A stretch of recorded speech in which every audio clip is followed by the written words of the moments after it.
안녕하세요. 김유라입니다. 오늘은 하루 한 장 논어 경영이라는 책 가지고 왔어요. 많은 분들이 논어를 읽으면 좋다, 공자님 말씀이 좋다라고는 알고 있지만 사실 이게 그렇게 쉬운 책이 아니잖아요. 근데 이 책은 하루에 한 장만 읽을 수 있게 이렇게 막 1년 동안 읽을 수 있게 12월, 월요일, 화요일 이렇게 몇 주차 되게 짤막짤막하게 되어 있어서 읽기가 굉장히 편하고요. 경영. 논어가 많은 경영인에게 사랑을 받고 있습니다. 대표적으로 우리나라에서 삼성그룹 고 이병철 회장부터 계속 내려온 것이 바로 논어예요. 이 책 꼭 읽어라 하는 책이 논어라고 합니다. 왜 기업을 경영하는 사람들이 그렇게 논어를 얘기를 할까요? 저도 사실은 이 책을 굉장히 큰 사업을 하시는 분에게 사장님한테 선물을 받았어요. 그분은 사업도 굉장히 크게 하시지만 투자도 굉장히 잘하시는 그런 분입니다. 그래서 선물을 해주셔가지고 되게 가슴 깊이 읽었어요. 삶에서 얻을 수 있는 정말 수많은 지혜가 이 안에 들어있구나.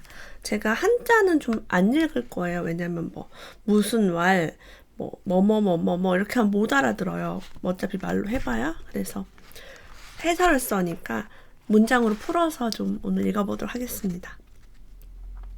잠룡은 즐거운 것은 행하고 걱정스러운 것은 행하지 않으며 확실히 제거할 수 없는 존재다. 우리가 잠룡이 되려면 즐거운 걸 행하고 걱정스러운 것을 행하지 않아야 한다 라고 합니다. 이게 용의 덕을 가지고 있으면서 숨어있는 자래요. 제아의 고수? 이런 사람이 될 수 있겠죠. 제자와 공자가 나눈 말이 되게 많아요.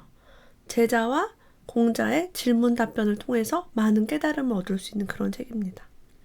증자가 말했다. 나는 매일 3가지씩 반성을 한다. 남을 위함에 최선을 다했는가? 벗과 사귐에 있어 신용을 잃진 않았는가? 스승에게 배운 바를 실천으로 옮겼는가? 3가지래요. 남을 위하는 것, 벗과 사귀면서 거짓말을 하거나 믿음을 잃진 않았는가, 스승이 가르쳐준 것을 내가 실천했는가. 되게 중요하죠. 요거 3개만 해도 성공한 인생입니다. 공자가 말했다. 정책과 형벌로만 사람들의 행위를 다스리면 모두 죄를 피하려고만 할 뿐 부끄러움을 알지 못한다. 그러나 덕으로서 이끌고 예로서 사람들의 행위를 다스린다면 부끄러움을 알게 되고 올바르게 된다라고 합니다. 막 죄를 주려고 하고 벌 주고 벌금을 때리고 이렇게 하면 사람들은 부끄러움을 모른대요. 하지만 덕으로 예의로 하면은 부끄러워서 멈추게 된다는 거죠. 그러니까 매로서 혼내고 때리고 벌점을 줘가지고 그 사람을 바꿀 수 없어요. 자공이 군자에 관해 물었다. 공자가 대답했다. 먼저 행동한 뒤에 말하라. 먼저 행동한 뒤에 말하라. 말만 앞선 사람이 있어요.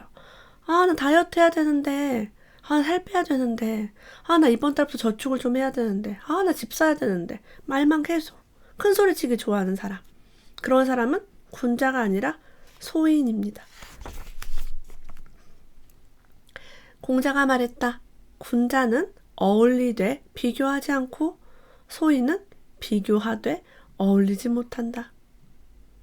잘 어울리면서 그런 단체에서 비교를 서로 하지 않는 게 군자의 모습이에요. 근데 소인은 저 사람은 저렇고 저는 어떻고 이거는 어떻고 막 비교하고 그러면서 그 안에서 어울리지를 못하죠. 공자가 말했다. 배우기만 하고 생각하지 않으면 갈피를 잡을 수 없고 생각하기만 하고 배우지 않으면 위험하다. 그래서 배움과 생각하는 게 일치를 해야 돼요. 이렇게 안 하면 맹목적으로 누군가를 따르고 맹목적으로 실천하고 이럴 수 있대요. 그러니까 우리가 스승님한테 뭘 배우더라도 내가 알아야 된다는 거죠. 내가 생각하는 힘이 있어야 돼요. 애공이 물었다. 어떻게 하면 백성이 따르도록 할 수 있을까요? 공자가 대답했다. 정직한 사람을 뽑아 경솔하고 그릇된 자를 다스리게 하면 백성이 따를 것이며 그릇된 자를 뽑아 정직한 사람을 다스리게 하면 백성이 따르지 않을 것입니다. 그러니까 우리가 말하는 그 지도자와 리더가 정직한 사람이어야지 그럴 때 사람을 다스릴 수 있어요. 반대로 이상한 사람, 막 비리가 많고 정말 뭐 연줄로 막 그 자리에 오른 사람들은 정직한 사람을 다스릴 수가 없죠. 공자가 말했다. 이익만을 따라 행동하면 원망을 사게 된다.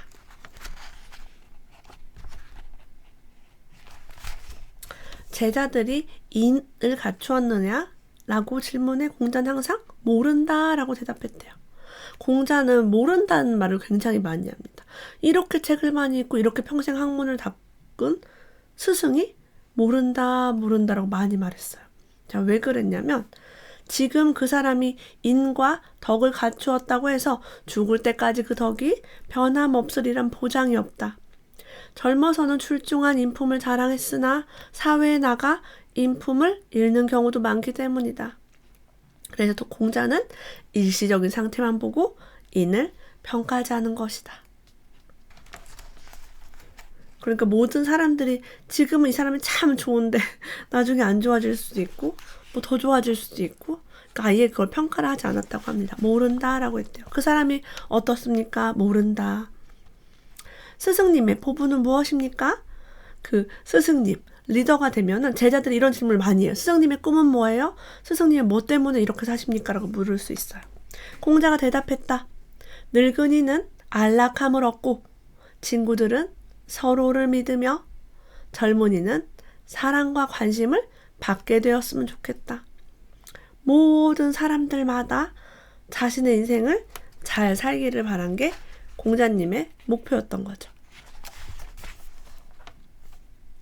무성 지방의 읍관이 된 자유에게 공자가 물었어요. 발견한 인재라도 있느냐? 자유가 대답했다. 담대멸명이라는 자가 있습니다. 매사에 지름길을 택하지 않고 공부가 아니고서는 절대 제 집무실을 드나들지 않는 사람입니다. 이게 발견한 인재예요.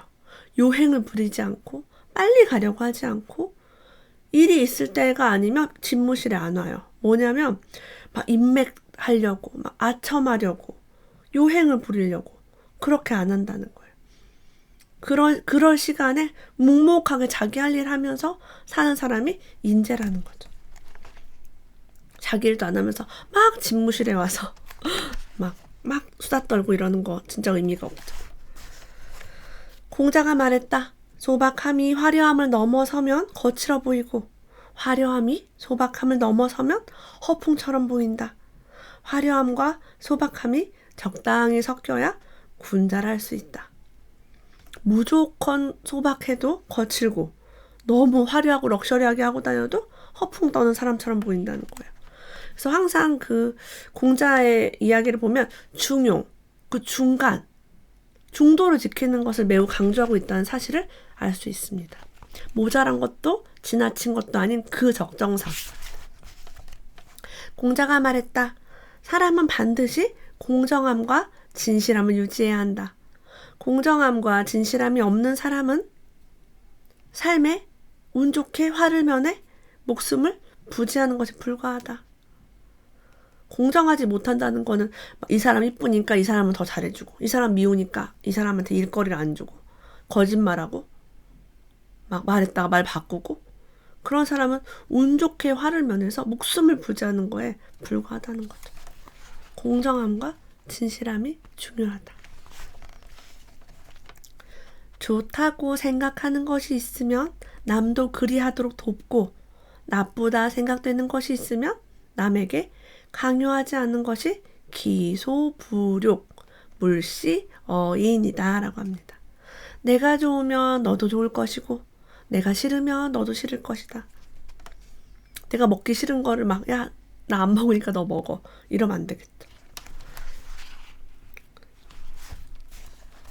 회인불권, 해야만 직원의 마음을 얻을 수 있다.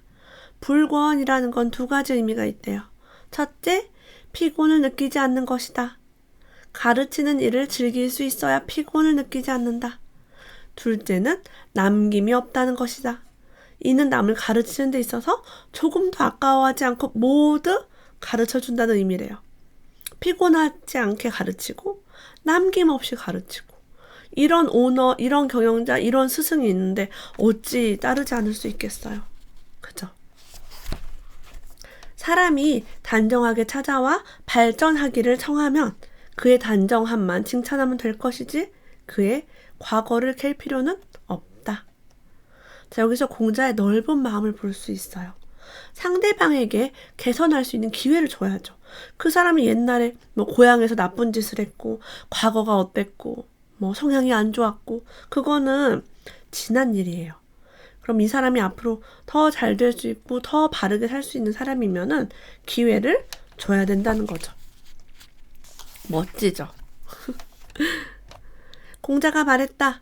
같이 배운다 하더라도 반드시 같은 길을 걸어야 하는 것은 아니고 같은 길을 걷더라도 반드시 같은 원칙을 세워야 하는 것은 아니며 같은 원칙을 세우더라도 반드시 시비를 함께 가려야 하는 것은 아니다. 자, 같이 배웠어요. 그럼 둘이 똑같은 목표를 향해 가야 될 필요도 없고 자, 같은 길을 가고 있어요. 뭔가 같은 과정을 밟고 있어요. 둘의 원칙이 같을 필요도 없고 자, 원칙까지 같아요. 나는 이런 원칙이 있어 내 삶에. 그렇다고 해도 옳고 그름을 가릴 필요가 없다는 거예요. 남과 비교할 필요가 없다. 너와 나와 차이를 존중하고 네가 좀 나랑 다르더라도 의견이 다르고 원칙이 달라도 다 포용해야 된다라는 그런 마음을 강조하고 있습니다. 자공이 이런 질문했대요. 자장과 자하 중에 누가 더 현명합니까? 라고 물었어요. 자장은 다소 과함이 있으며 자하는 다소 부족함이 있다. 자공이 물었다. 그렇다면 자장이 더 낫다는 말씀입니까? 공자가 말했다. 과함과 부족함은 같은 것이다. 과함과 부족함은 같은 거래요. 우리는 뭔가 과함 많으면 좋은 거고 부족하면 나쁜 거다라고 생각하는데 그게 아니래요. 적당하고 알맞은 것. 이게 일상생활 업무에서도 매우 중요하다. 과유불급이다라고 할 수 있죠. 사마우가 공자에게 어떤 사람이 군자인지 물었어요. 군자와 소인이 많이 나옵니다. 자, 공자가 말했어요.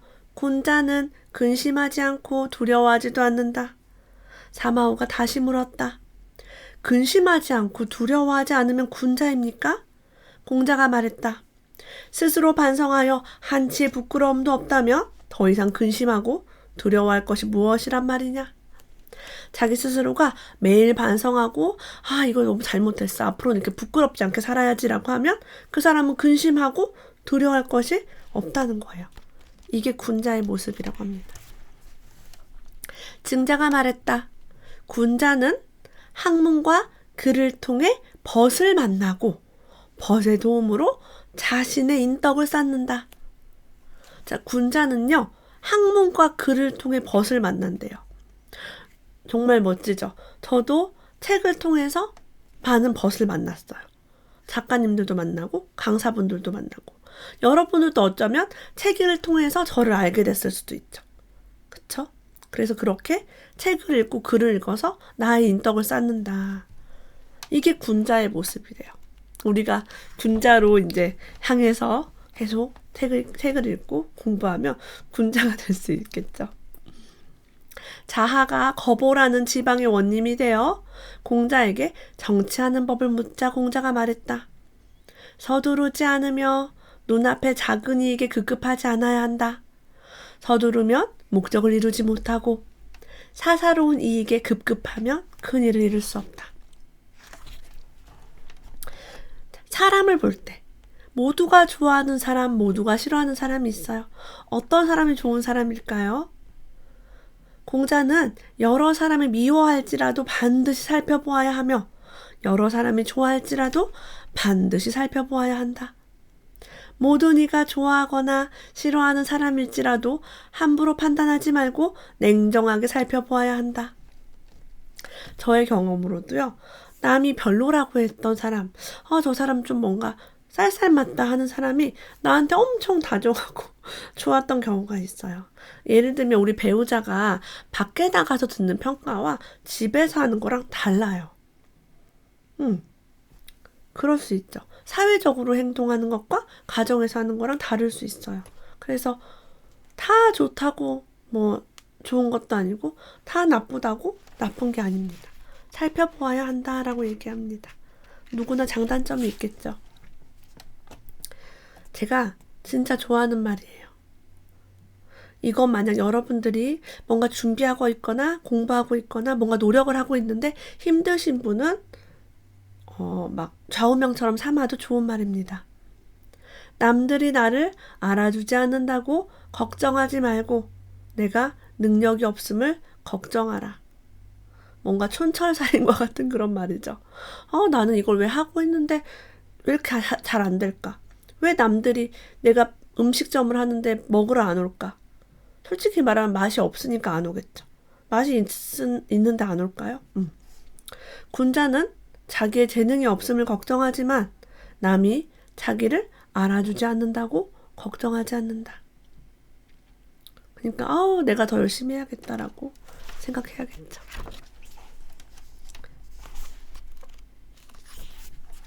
공자가 말했다.